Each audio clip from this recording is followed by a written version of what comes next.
It seeks to protect those persons who do not or no longer take part in hostilities and put restrictions on the means and methods of warfare. IHL is applicable in international, non-international armed conflict and internationalized armed conflict.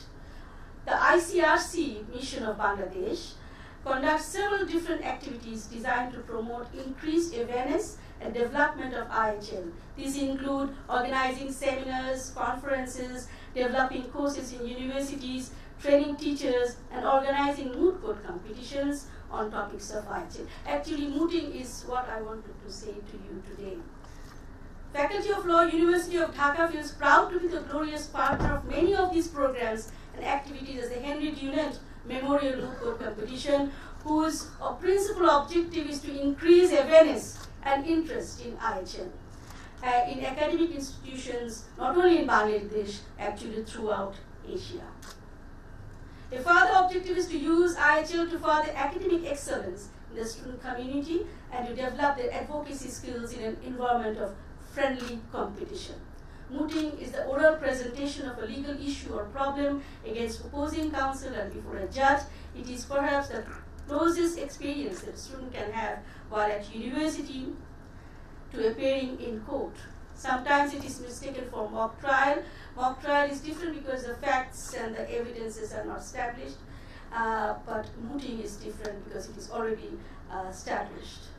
Mooting now forms a compulsory part of certain law courses, but still a totally voluntary student organized activity in other law schools. For example, the majority law schools of Bangladesh, including the Dhaka University.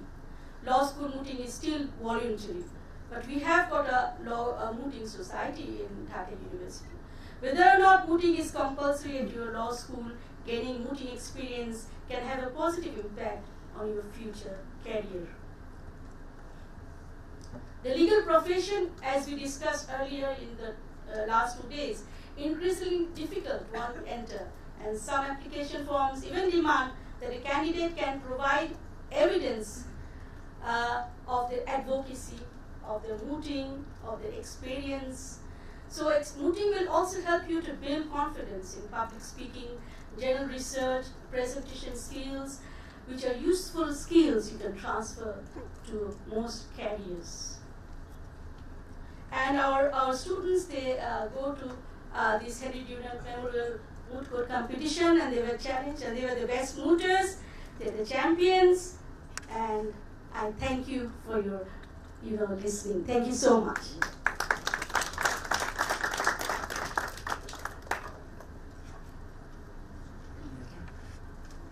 Thank you very much.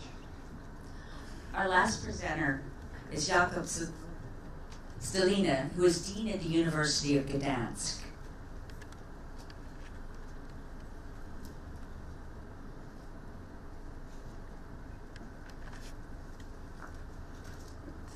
Good morning to everybody. And first of all, I would like to thank you for the Symbiosis University, Symbiosis Law School, for the magnificent conference and the global deans and forum and annual meeting. It is a great honor for me to be among such distinguished panelists and distinguished guests, and I would like to say a few words about the model of legal education in my country. Of course, I'm a last presenter, and usually last presenter has a very difficult task because everyone is waiting for the break. So I understand that I must be very synthetic and must be my presentation must be very short. So I promise that I.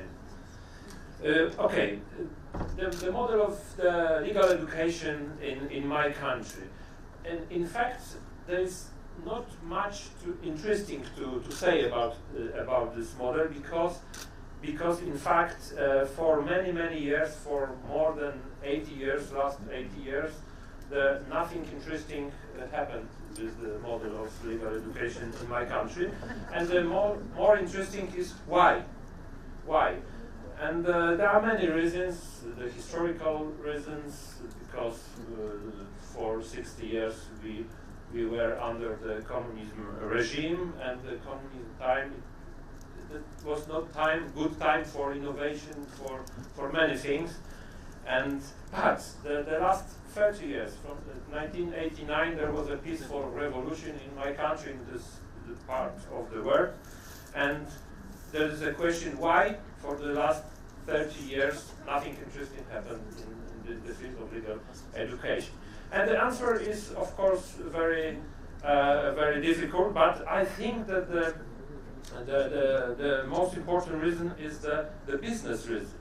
Why?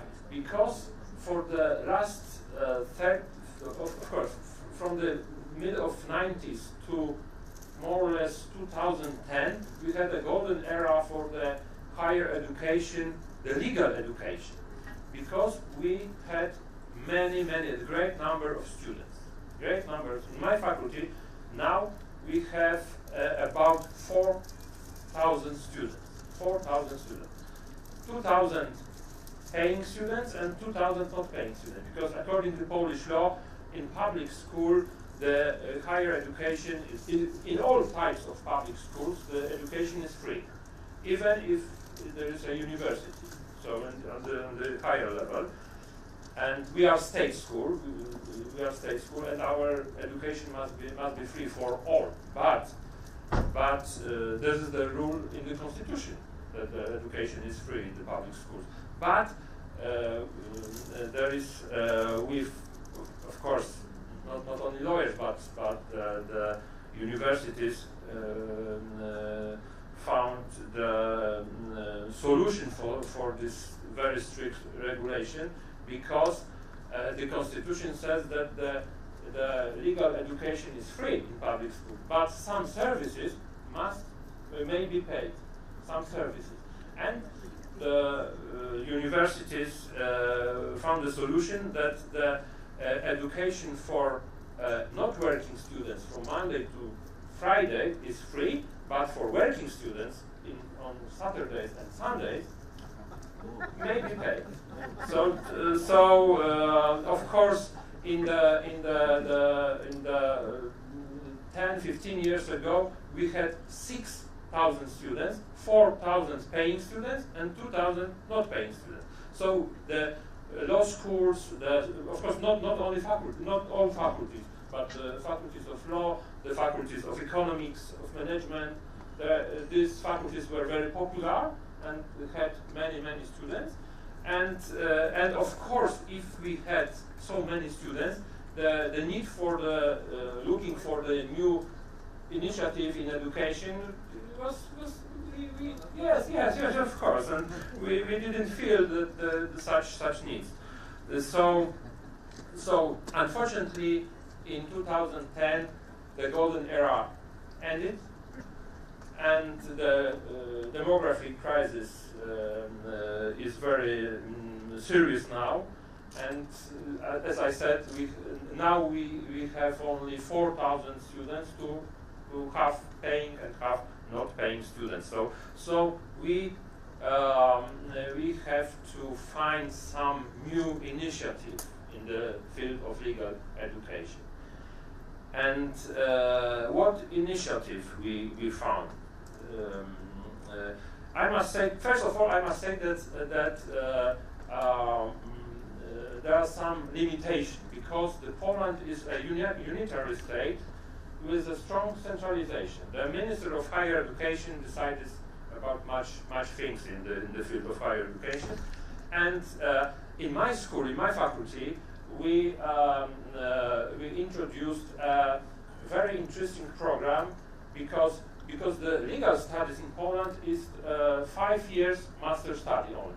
Yes, those people who finished other studies, for economics, history, psychology, and the Minister of Higher Education prohibited us this program, because the 5 years must be for all.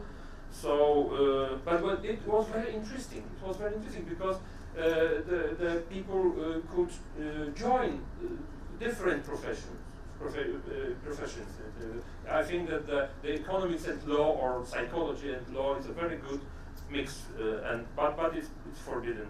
It's forbidden in Poland. If you are economist, you have to finish 4 legal study courses, and then you can be a lawyer economist, yes, or economist of lawyer. So that was the first experiment. The second experiment is that we call law faculty, this law school, yes. But in Poland, law schools means usually law and administration.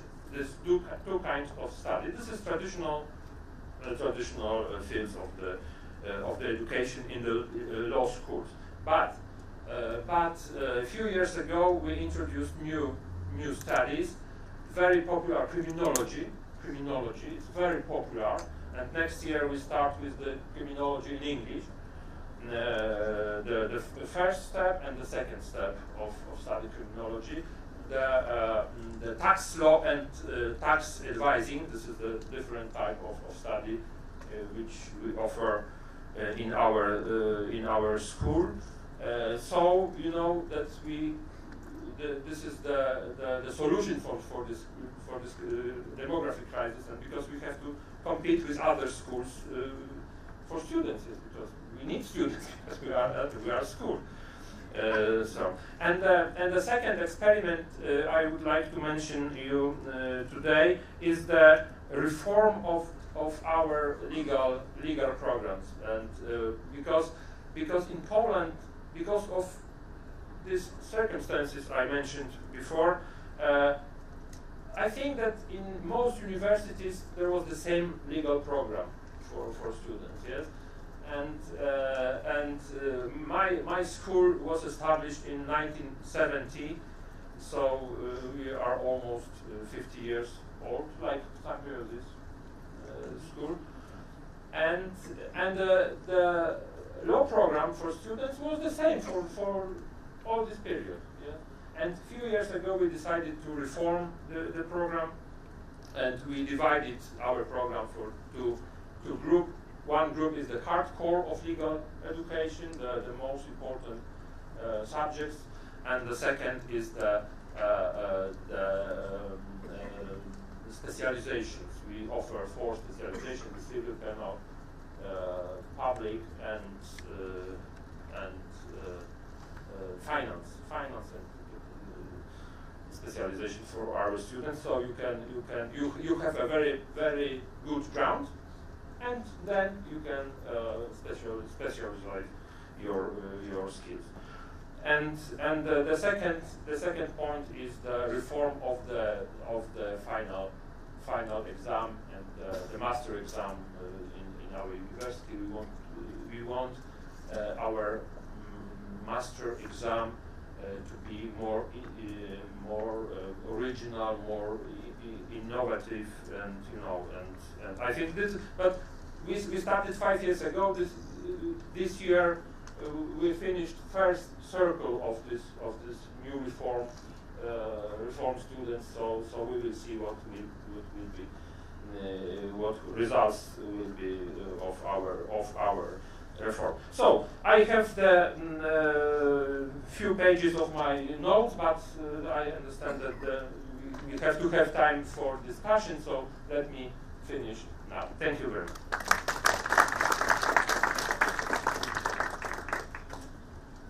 I would like to give all the panelists a round of applause, simply because they really mastered the time.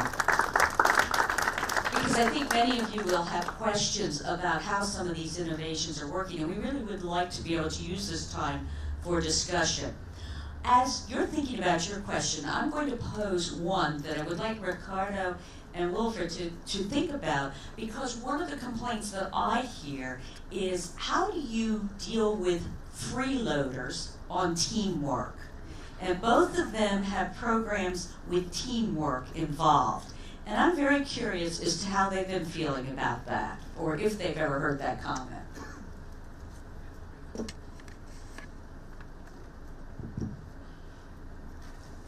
Yeah, that's not was one of the difficulties of the exercise that we try to improve, to develop.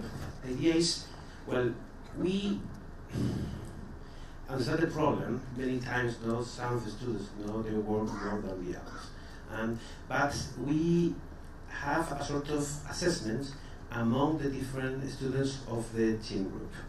So it's a sort of cross-assessment, and it is part of the mark. So that is the idea, though, to balance the work of the different students. That was the idea of the presentation.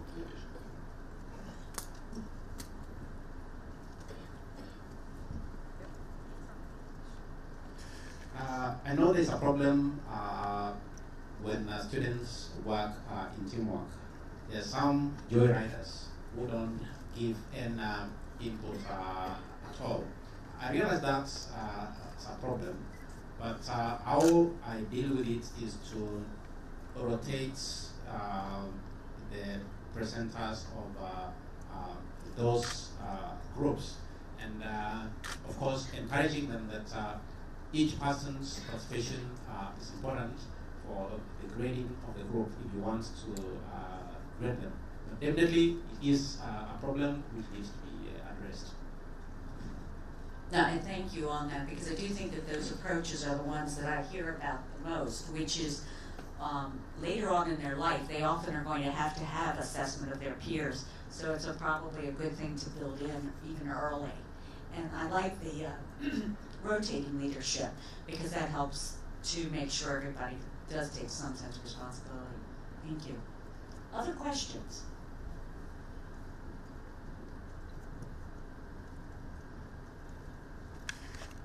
This is not a question, this is just a comment about the way to ensure that free riders don't take advantage.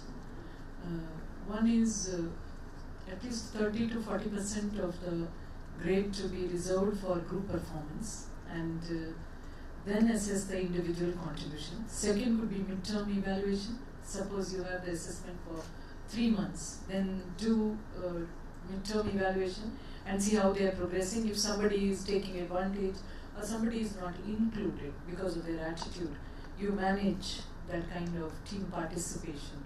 So that's something that teacher needs to intervene in order to design participation, I think. Okay, just to summarize, is this idea, again, of frequent feedback about how the groups are doing, and you being able to use that to help support the necessary growth of the learner. Thank you. I know Neil had a question.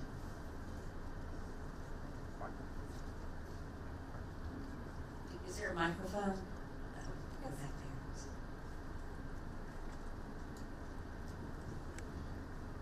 there. Michael Pyle and JSW School of Law, Bhutan. In this capacity, though, Michael Pyle, National Administrator, Philip C. Jessup International Law Moot Court Competition, India National Rounds. So first of all, a plug to all of the Indian deans and professors in the room. The deadline for registration for your Jessup Moot Court teams is the 24th of November. We're already the largest rounds in Indian history. But I have a question for the dear dean from Bangladesh. How do we balance faculty supervision on the one hand, making sure that the faculty is involved, that the students are getting something content-wise out of the competition on the one hand, and the rules of the competition on the other, that it shouldn't just be the faculty member preparing their arguments for them, and so on and so forth. It's a struggle that we see around the world in competitions like this. In some schools, the students are left completely to their own devices, with mixed results, of course. Sometimes they do great. A lot of the Indian schools, very self-motivated students, but sometimes they go off into the weeds because they have no idea what especially in a highly specialized topic like IHL, they have no idea what they're talking about. But on the other hand, we sometimes have faculty who treat it like a classroom where they are teaching every piece of the brief, they're editing every draft of the brief, they're editing the comments so that in the end the students are simply engaging in sort of a speech exercise where they're speaking the words that have been put into their head by the professor. How have you struck that balance, and how have you seen it struck at other schools in Bangladesh? Thank you for the question, a very relevant question. You know, we are doing this heavy memorial Moot Court competition for last decade, And we really have teachers educated